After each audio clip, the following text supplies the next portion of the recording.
आपण पाहत आहात लोकसमीक्षा न्यूज नेटवर्क आणि या आहेत आजच्या सुपरफास्ट न्यूज। या बातमीपत्राचे प्रायोजक आहेत नंदिनी कलेक्शन, फक्त महिलांचे परिपूर्ण दालन, माऊली निवास, कल्याण मंडपमच्या बाजूस, यशोधन नगर, परभणी। नमस्कार, मी प्रभू दिपके लोकसमीक्षा न्यूज नेटवर्क मध्ये आपलं स्वागत करतो। आपण पाहत आहात परभणीचं एकमेव बातमीपत्र Loksamiksha superfast. Red Apple exclusive MIDC परिसर, परभणी। परभणी शहरासह जिल्हाभरात यावर्षीच्या तापमानानं आज उच्चांक गाठलाय। जिल्ह्यात आज तापमानाचा पारा 45 अंशाच्या पार झाला होता। याबाबत येथील वसंतराव नाईक मराठवाडा कृषी विद्यापीठाच्या ग्रामीण कृषी मौसम सेवा विभागानं माहिती दिली आहे। या उन्हामुळे सामान्य जनजीवनावर परिणाम झाल्याचं दिसून आलं, तर शहरातील प्रमुख रस्ते जवळपास निर्मनुष्य झाल्याचं दिसून आलं। या रस्त्यांवर वाहनांची व पादचाऱ्यांची तुरळक वाहतूक दिसून येत होती। यापूर्वी 12 मे रोजी परभणी शहराचं तापमान 44 अंशावर पोहोचलं होतं। त्यात आज 1 अंशाची भर पडून हे तापमान 45 अंशावर गेलं आहे। त्यामुळे यंदाच्या वर्षातील आजचं तापमान हे उच्चांकी तापमान ठरलंय। नागरिकांनी या उन्हापासून बचाव करावा, शक्यतो दुपारच्या वेळी घराच्या बाहेर पडू नये, रुमाल, चष्मा आदींचा उन्हापासून बचाव करण्यासाठी वापर करावा, असं आवाहन प्रशासनाच्या वतीनं करण्यात आलंय। हिंगोलीच्या सेनगाव कृषी उत्पन्न बाजार समितीमध्ये दर महिन्याला 2 लाख रुपये का देत नाहीस या कारणावरून सभापतीला मारहाण केल्याची घटना गुरुवारी दुपारच्या सुमारास घडली आहे। यामध्ये शिवसेना ठाकरे गटाचे जिल्हा प्रमुख तसंच बाजार समितीच्या एका संचालकासह 12 जणांवर गुन्हा नोंदवण्यात आला आहे। रात्री उशिरा याच प्रकरणात परस्पराविरुद्ध दुसरा गुन्हा देखील नोंद करण्यात आला आहे। सेनगाव कृषी उत्पन्न बाजार समितीमध्ये 24 मे रोजी दुपारच्या सुमाराला सभापती अशोक ठेंगल हे आलेले असताना त्यांना संचालक वैभव देशमुख यांनी तू आमच्यामुळे सभापती झाला असून प्रत्येक महिन्याला 2 लाख रुपये आम्हाला का देत नाही या कारणावरून सभापती ठेंगल यांच्यासोबत शाब्दिक बाचाबाची करून पैशाची मागणी केली। त्यानंतर आरोपींनी कृषी उत्पन्न बाजार समितीच्या कार्यालयात गोंधळ घालून सभापती ठेंगल यांना शिवीगाळ केल्यानंतर थापडुक्यांनी मारहाण केली। जीवे मारण्याची धमकी देऊन जिल्हाधिकाऱ्यांच्या जमावबंदी आदेशाचं उल्लंघन केल्याप्रकरणी सेनगाव पोलिसात अशोक ठेंगल यांनी दिलेल्या फिर्यादीवरून वैभव देशमुख, जगदीश देशमुख, प्रवीण महाजन, जिल्हा प्रमुख संदेश देशमुख, रामराव देशमुख, करण देशमुख, अंकश देशमुख, गोविंद देशमुख, पांडुरंग देशमुख, अभिषेक देशमुख, प्रदीप देशमुख, अमर देशमुख यांच्यासह अन्य काही जणांविरुद्ध विविध कलमांवर गुन्हा नोंदवण्यात आला आहे। या प्रकरणाचा पुढील तपास संतोष तांबे हे करत आहेत, तर याच प्रकरणात वैभव देशमुख यांनी रात्री दिलेल्या तक्रारीवरून अशोक ठेंगल यांच्या विरोधात देखील गुन्हा नोंदवण्यात आला आहे। पुण्यातील हिट अँड रन केस चर्चेत असतानाच नागपुरात देखील अशीच एक घटना समोर आली आहे। नागपुरातल्या झेंडा चौकाजवळ रात्रीच्या सुमारास मध्यधुंद कार चालकानं तिघांना धडक देत जखमी केलं। यात 3 महिन्याचा चिमुकला, त्याची आई आणि एक इसम जखमी झाला आहे। या प्रकरणी तिघांना अटक करण्यात आली आहे। यामध्ये महिला आणि तिचा चिमुकला गंभीर जखमी झाला आहे। घटना घडल्यानंतर नागरिकांनी तरुणांना चोप देत कारच्या काचा फोडल्यात। या घटनेची माहिती मिळताच पोलिसांनी घटनास्थळी धाव घेत जखमींना रुग्णालयात दाखल केलं असून पुढील तपास कोतवालीचे पोलीस करत आहेत। तथागत भगवान बुद्धांनी जगाला शांतता व समतेचा संदेश दिला आहे।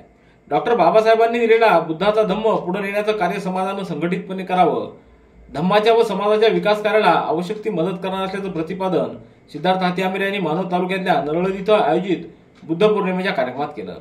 24 मे रोजी थायलंड येथील बुद्धमूर्तींची प्रतिष्ठापना व भिक्खू संघाची धम्मदेशना इथं पार पडली। यावेळी भदंत शरणानंद, भंते विवेकानंद, भंते सिबोर, डॉक्टर सिद्धार्थ हातीआंबेरे, संदीप दात्रे, शाहीर ढगे, रामप्रसाद वाहुळे, सुधीर कांबळे, मंचक खंदारे आदींची उपस्थिती होती। कोणताही जुनाट आजार असो, निराश होऊ नका। एक वेळ बालाजी आयुर्वेदिक निसर्गोपचार केंद्राला भेट द्या। बालाजी आयुर्वेदिक निसर्गोपचार केंद्र, शाखा क्रमांक 3, शुगर, मुतखडा, गुडघेदुखी, मूळव्याध, दमा या आजारांवर खात्रीशीर औषध उपचार केले जातील। संपर्क डॉक्टर गोविंद कामटे, आयुर्वेद विद्या विशारद, पत्ता आबाद मंजिल, पोस्ट ऑफिसच्या बाजूला, जुना पेडगाव रोड, परभणी। मोबाईल क्रमांक 99 21 69 10 08। वेळ सकाळी 9 ते दुपारी 2 आणि संध्याकाळी 5 ते रात्री 9 पर्यंत। घरासमोर कचरा टाकण्यावरून झालेल्या वादात 2 गटांमध्ये तुंबळ हाणामारी झाल्याची घटना सोनपेठ तालुक्यातील वैतागवाडी इथं घडली आहे। या प्रकरणी दोन्ही गटांनी दिलेल्या फिर्यादीवरून गंगाखेड पोलीस ठाण्यात परस्पर विरोधी गुन्हे दाखल करण्यात आले आहेत। केवडाबाई चव्हाण यांनी दिलेल्या फिर्यादीवरून संतराम गयाळ, सुनील गयाळ, बाबूराव गयाळ, योगेश गयाळ, नागेश गयाळ, प्रभाकर गयाळ, सुरेश गयाळ, बबन गयाळ याच्यावर गुन्हा नोंद झाला आहे. तर दुसरी तक्रार सुनील गयाळ यांनी दिली असून त्यात केवडाबाई चव्हाण, ज्ञानेश्वरी चव्हाण, विठ्ठल चव्हाण, माधव चव्हाण, शेषराव चव्हाण, विठ्ठल राठोड, विष्णू चव्हाण, बाबूराव चव्हाण यांच्यावर गुन्हा नोंदवण्यात आला आहे.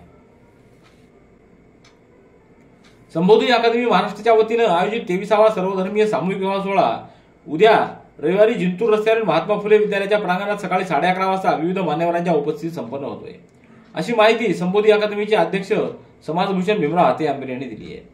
या विवाह सोहळ्यात मंगल परिणय विधी नांदेड येथील भंते पयाबोधी यांच्या हस्ते संपन्न होईल. यावेळी भंते मोगलायन यांच्यासह शहरातील मान्यवर, लोकप्रतिनिधी व प्रमुख प्रशासकीय अधिकारी उपस्थित राहतील.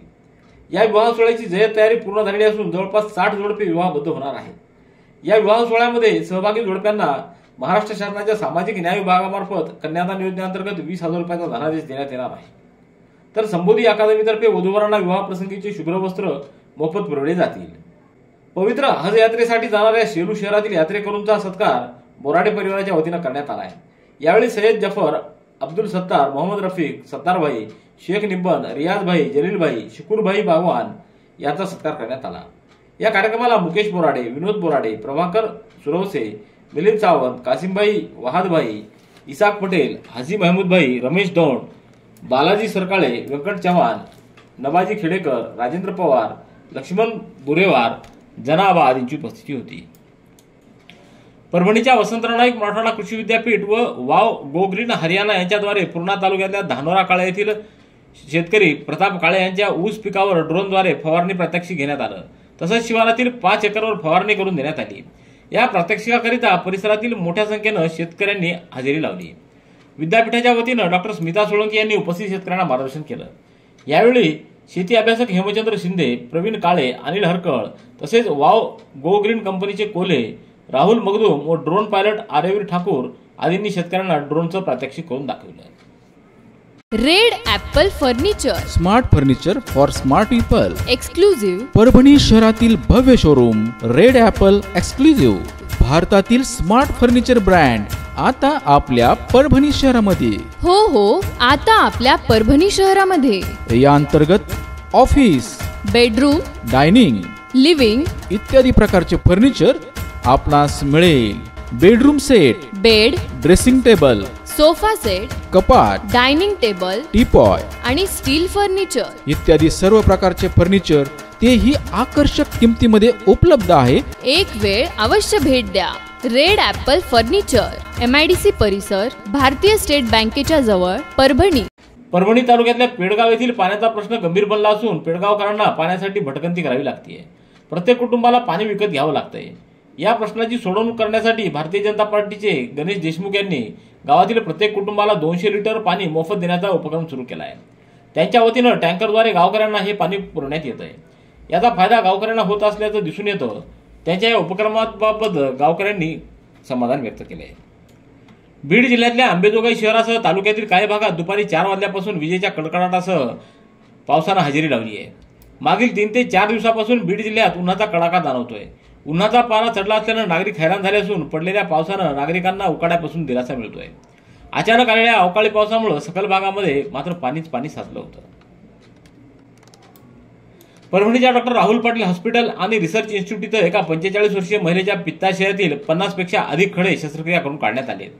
ओपन शस्त्रक्रिया प्रक्रियेच्या माध्यमातून सुप्रसिद्ध शल्यचिकित्सक डॉक्टर आमिर तडवी यांनी केवळ 35 मिनिटांमध्ये ही शस्त्रक्रिया यशस्वी केली आहे.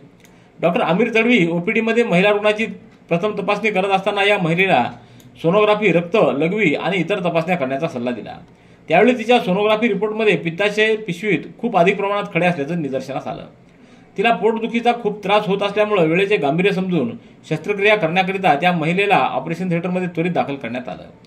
अतिशय कमी खर्चामध्ये त्या 45 वर्षीय महिलेवर ओपन शस्त्रक्रिया प्रक्रियेच्या माध्यमातून ही जटिल शस्त्रक्रिया यशस्वी करून पित्ताशय व आजारातून मुक्त करून तिला नवीन जीवदान देण्याची किमया डॉक्टर राहुल पाटील हॉस्पिटल आणि रिसर्च इन्स्टिट्यूट व परभणी वैद्यकीय महाविद्यालयामधील डॉक्टरांनी केली आहे. परभणी जिल्ह्यातल्या शाळांमधील विद्यार्थ्यांना शालेय शिक्षण विभागाच्या माध्यमातून 2 गणवेश मोफत देण्यात येणार आहेत. 15 जूनपासून नवीन शैक्षणिक वर्ष सुरू होत असल्यानं त्यापूर्वी विद्यार्थ्यांना गणवेश देण्याचं नियोजन करण्यात येत आहे. परभणी जिल्ह्यात जवळपास 1,17,000 विद्यार्थ्यांना गणवेश देण्यात येतील। मुलींना आकाशी रंगाचा शर्ट व निळ्या रंगाचा स्कर्ट तर 8वीतील मुलींना पंजाबी ड्रेस देण्यात येणार आहे। मुलांना आकाशी रंगाचा शर्ट आणि गडद निळ्या रंगाची पॅन्ट देण्यात येणार आहे। गेल्या शैक्षणिक वर्षापासून शासकीय स्थानिक स्वराज्य संस्थांमधील 1ली ते 8वीच्या विद्यार्थ्यांना बुटासह पायमोजे शालेय व्यवस्थापन समितीच्या मार्फत देण्यात येत आहे। यात प्रति विद्यार्थ्याला 170 रुपये निश्चित करण्यात आले आहेत। या गणवेश वाटपासाठी जिल्ह्यातील 1,131 शाळांची निवड करण्यात आलेली आहे। आमदार डॉक्टर राहुल पाटील यांच्या मार्गदर्शनाखाली परभणी शहर व ग्रामीण भागात 23 मे रोजी मोफत टेरिजियम रोगनिदान शिबिर आयोजित करण्यात आलं होतं। या शिबिरात अनेक रुग्णांनी सहभाग नोंदवला। या टेरिजियम सदृश्य रुग्णाची निवड करून 7 दिवसाच्या कमी कालावधीत 100 यशस्वी शस्त्रक्रिया करण्यात आल्या आहेत। या शिबिराचं उद्घाटन आमदार डॉक्टर राहुल पाटील यांच्या हस्ते करण्यात आलं। यावेळी अधिष्ठाता डॉक्टर प्रमोद शिंदे, नेत्ररोग तज्ञ डॉक्टर नजमुद्दीन शेख, ऑप्टोमेट्रिस्ट शेख इद्रिस, महेश कसबे, राहुल कांबळे, मकरंद कुलकर्णी, राहुल गायकवाड, मोहन ठोंबरे आदींची उपस्थिती होती। परभणी शहरातल्या कडवी मंडी परिसरात अत्यंत वर्दळीच्या ठिकाणी असलेल्या विद्युत रोहित्रानं आज दुपारी 12:30 वाजेच्या सुमारास अचानक पेट घेतला। या घटनेत कोणतीही जीवितहानी झालेली नाही। या घटनेची माहिती अग्निशामक दलाला त्वरित देण्यात आल्यानंतर अग्निशामक विभागाच्या कर्मचाऱ्यांनी केवळ 15 ते 20 मिनिटांमध्ये ही आग आटोक्यात आणली आहे। रेड ॲपल एक्सक्लुझिव्ह MIDC परिसर परभणी। याबरोबरचे बातमीपत्र संपलं। पुन्हा भेटूया उद्याच्या सुपरफास्ट बातमीपत्रात। पाहत रहा लोकसमीक्षा। तुम्हाला हे बातमीपत्र कसं वाटलं याबद्दल आपली प्रतिक्रिया नोंदवा। दररोजचे अपडेट्स मिळवण्यासाठी लोकसमीक्षा चॅनलला सबस्क्राईब करा। धन्यवाद।